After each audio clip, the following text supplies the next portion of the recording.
اور میرے بندوں سے کہہ دو کہ لوگوں سے ایسی باتیں کہا کریں جو بہت پسندیدہ ہوں، کیونکہ شیطان بری باتوں سے ان میں فساد ڈلوا دیتا ہے۔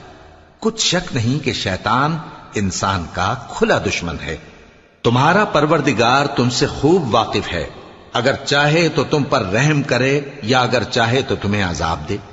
اور ہم نے تم کو ان پر داروغہ بنا کر نہیں بھیجا، اور جو لوگ آسمانوں اور زمین میں ہیں تمہارا پروردگار ان سے خوب واقف ہے۔ اور ہم نے بعض پیغمبروں کو بعض پر فضیلت بخشی اور داؤد کو زبور عنایت کی۔ کہو کہ مشرکو، جن لوگوں کی نسبت تمہیں معبود ہونے کا گمان ہے ان کو بلا دیکھو، وہ تم سے تکلیف کے دور کرنے یا اس کے بدل دینے کا کچھ بھی اختیار نہیں رکھتے۔ یہ لوگ جن کو اللہ کے سوا پکارتے ہیں وہ خود اپنے پروردگار کے ہاں ذریعہ تقرب تلاش کرتے رہتے ہیں کہ کون ان میں اللہ کا زیادہ مقرب ہوتا ہے۔